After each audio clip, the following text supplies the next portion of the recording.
Olá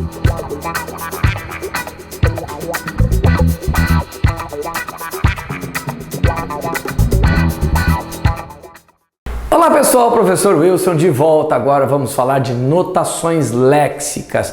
Alguns sinaizinhos importantes que fazem parte da nossa língua, que vão marcar alguns detalhes, principalmente fonéticos. Percebam então, notações léxicas são sinais auxiliares que indicam a pronúncia exata das palavras. Então vamos ver como é que isso funciona? Muito bem, olha só. Os acentos agudo. O acento agudo, os acentos, o agudo, o circunflexo e o grave. O acento agudo, sofá, esse som A e não A. Tem uma diferença, A e AN. E nós vamos ver exatamente essas diferenças dentro do contexto e o significado da palavra. Chapéu, ninguém, avó, esse O. Vejam o circunflexo. Âmago. Sofá, A. A diferença. Pêssego, E. Ninguém, P.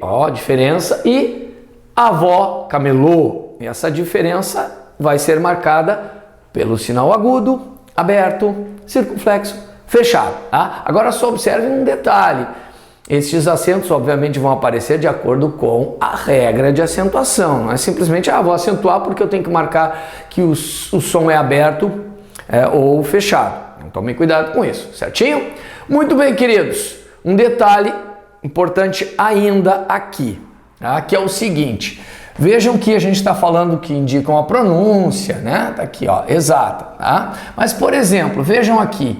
Ele, tem e eles detêm. Vejam que verbo derivado de ter, os verbos derivados de ter e de vir vão apresentar no singular e no plural a mesma palavra, idêntica, e a mesma pronúncia. Só que tem um detalhe, vejam que nós temos oxítonas terminadas em "em", pela regra, obrigatoriamente acentuadas. Só que se eu acentuá-las, como é o caso do ninguém, eu terei duas formas idênticas, singular e plural. Dentro de um contexto não vai haver a diferença. E eu preciso marcar a diferença, uma questão de concordância verbal. Como é que eu faço neste caso? Vou marcar o singular com o agudo e vou marcar o plural com o circunflexo. Juntamos os dois ali e marcamos o plural. A pronúncia é a mesma, então não interfere diretamente na pronúncia neste caso. Ele detém e eles detêm. Aqui, especificamente, é para fazer a diferença entre singular e plural. Tá? Simplesinho, sem nenhum drama. Acento grave. O que faz o acento grave? Ele vai indicar que houve crase, a ocorrência da crase. Cuidado! O nome do acento não é crase. Crase é o fato. Crase é a fusão. Deem uma olhada lá nos nossos vídeos sobre crase. Lá eu explico direitinho sobre isso. Vou só dar uma orientação aqui. Aqui também não muda a pronúncia. Mas o que acontece? Vejam aqui, eu tenho o verbo ir, rege a preposição a. Quem vai a. Aqui nós temos um nome feminino. Neste caso, acompanha o artigo a. Uma festa específica ali. Então, o que acontece nesse caso? Coincidentemente, temos duas palavras fisicamente idênticas. São duas palavras distintas. Aqui uma preposição, aqui um artigo. Porém, fisicamente elas são idênticas. Então, nós teríamos fui a festa, a. Para que eu não diga a, eu coloco apenas um a ou um sinalzinho indicando que houve a fusão.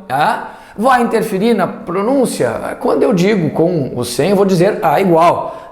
O fato é que esse sinal indica que há dois as, para que eu não precise dizer a. Sinal indicativo de crase. É o grave. Tio. O que é o tio? É o marido da tia? Não, aqui é tio e não tio. Tio termina com L e marca o quê? Olha lá, marca a nasalização. Quando eu falei do A aqui, lembra que eu comentei? Ó? A, e an. Aquele som nasal, quando o cara tá meio gripado, tá todo fanho. Então, uma parte do ar sai pelo nariz, outra pela boca.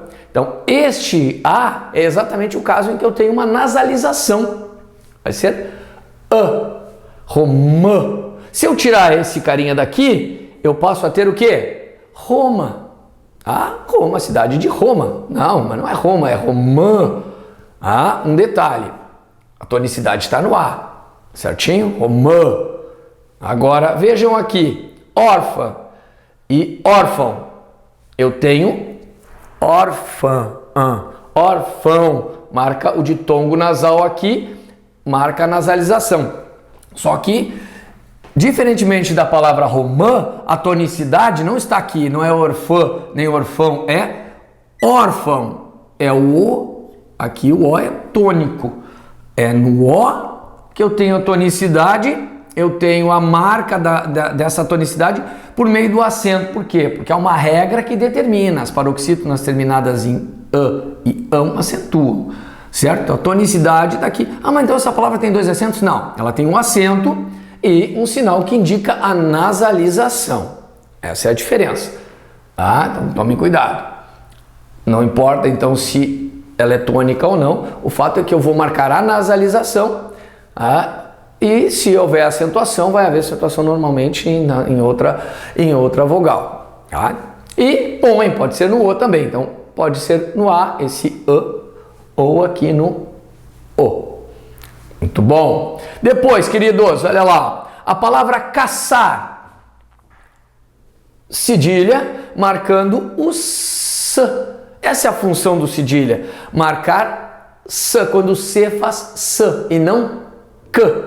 Olha lá. S, S, S. Não é cacar, é caçar. Embora tenhamos aqui CA e CA, eu coloco então sob a letra C, aquela minhoquinha, aquela cobrinha, marco com cedilha a pronúncia S, aço e não aco, açúcar e não açúcar, se eu tirar, vira K, co, cu, pois então, por meio desse sinalzinho que nós marcamos este som, certo? Bem simples, sem nenhum drama aqui.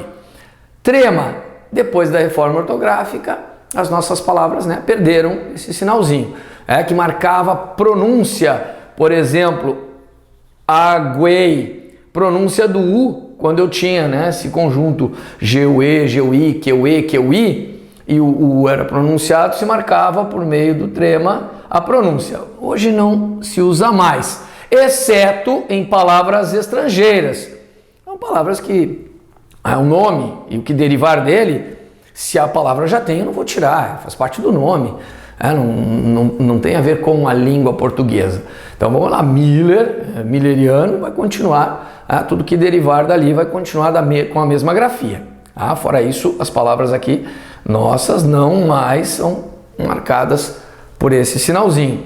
Pode causar problemas? Claro que sim, né? Algumas palavras as pessoas podem não saber a pronúncia correta, tem que procurar no dicionário para saber se o U é ou não pronunciado. Muito bem. O apóstrofo, para que serve o apóstrofo? Aquele risquinho em cima para fazer a junção, para mostrar que houve a subtração de uma palavra, de uma letra, na verdade, de um fonema. Então o que acontece? Por exemplo, em um verso, muitas vezes o poeta, principalmente os portugueses, como eles são mais consonantais, eles precisam fazer, eles fazem já a subtração, e na hora de juntar, de mostrar isso num verso, principalmente, tem que fazer essa marca de que houve uma subtração. Para indicar supressão de vogal nos versos, por exigência métrica. Versos de minha alma, não, versos de minha alma, minha alma, minha alma, junta tudo aqui, certinho? A adaptação fica bem legal, Ainda, na literatura, eu preciso mostrar como é a fala de um personagem. Então, como é que eu faço? Eu faço ali, eu reduzo a maneira como a pessoa pronunciou, para mostrar, na verdade, a pronúncia não, né, a parte escrita, olha ele aqui, parece o Chaves, olha ele aí, ó, então, o Chaves não, né, o nhonho. Então, olha aqui, ó, olha ele aí, olha ele, aí vira olhe, subtraímos aqui o A e ficou uma coisa só, para representar a fala da pessoa, olha ele aí. Ou não se enxerga, uma criatura, não se enxerga enxerido, não se enxerga, junta e fica não se enxerga, para que a pessoa consiga ler como se o personagem estivesse ali realmente falando, a gente vai conseguir identificar isso. E para indicar também a supressão da vogal E, da preposição D, né, ali, que faz exatamente aquela situação do caixa d'água, que a gente vê muito. Aqui, ó, galinha da Angola, que seria caixa de água. Então esta é a forma, a grafia correta, certinho? Aí eu coloquei um OBzinho aqui, nosso OBzinho vermelhinho. Não se usa o apóstrofo para fazer essa redução da preposição para. Isso aqui é coloquial, obviamente, né? A gente encontra isso, por exemplo, na literatura, vai encontrar numa crônica, no texto formal, não. Mas posso usar a forma reduzida dessa maneira e não vai ocorrer, então, o apóstrofo. Ou ainda na junção, ó, da preposição, um artigo com pronome ou com um advérbio, tá? Ó, na algum, da algum, naquele, daquele, ó, donde, certo? Aonde? Onde se faz essa aglutinação. Casos opcionais. Então, existem ainda algumas situações que eu posso ou não usar o apóstrofo, a escolha é minha. Nos títulos de livros, não no título em si, mas quando eu junto com outras palavras. A leitura de O Guarani. O título do livro é O Guarani. E eu posso juntar com a preposição, eu vou marcar então a supressão da vogal e eu vou dizer a leitura do Guarani. Por que eu não posso fazer isso? Do Guarani. Porque este O faz parte do nome. Isso eu não faço porque faz parte do nome. Então não posso fazer isso aqui. Tem que continuar maiúsculo, é o nome da obra. Então não posso fazer isso. Ou eu faço a subtração aqui da vogal, né? Suprimo ali a vogal, ou deixo separado a leitura de O Guarani. A gente fala, né? Do Guarani, sem problema nenhum, né? Mas escrever não. A leitura do Guarani, óbvio. Mas na hora de escrever, eu vou marcar, certinho? Ou quando eu faço referências a Deus, Jesus, a Virgem Maria, que eu vou colocar também, sim, ou escolho, né? Aqui eu posso escolher. Maiúsculo sim, obrigatório aqui o maiúsculo, porque o pronome está representando Deus, Jesus ou a Virgem Maria, e eu vou colocar a marca da supressão, o poder de Ele, confiar em ele, confiar em ela, fica feinho, né? Não fica muito legal. Posso escolher. Ou o poder dele. Então eu posso fazer isso aqui e fica de uma forma mais sonora. Mas eu tenho que fazer daí sim, marcar a supressão. Certinho? Bem simples isso aqui, bem tranquilo. Muito bem. Hífen. Para que serve o hífen? Também depois da reforma ortográfica, né, o hífen ficou mais simples, olha lá o nosso videozinho, bem tranquilo, não tem muito drama não, tá? No hífen, para que nós então façamos a junção de palavras e componhamos aqui uma palavra composta, olha lá, couve, flor, é uma palavra composta. Antigênico, nesse caso, eu tenho um prefixo, aqui eu tenho junção de dois substantivos, que seja ou qualquer outra composição. Nesse caso aqui eu tenho um prefixo e aí entra na regra específica, né, do hífen com relação a prefixos, quando usa ou quando não usa, certinho? Então tá lá, nesse caso começa com H, tem hífen, toda a regra está especificada. Entregá-lo, o que nós temos aqui? A separação do verbo e do pronome, quando ele vem enclítico ou na mesóclise também. Então, para separar. E aí, uma outra situação que é comum, nós aprendemos isso, né, no jardim de infância, no prezinho, a translineação, quando nós precisamos fazer a separação silábica. Está escrevendo um texto, não coube, eu vou ter que passar uma parte da palavra para outra linha. Olha lá, ó. O hífen é que marca essa translineação, certo? Facinho, né? Isso aqui é uma parte mais teórica para entender esses sinais. Certo, queridos? Grande abraço!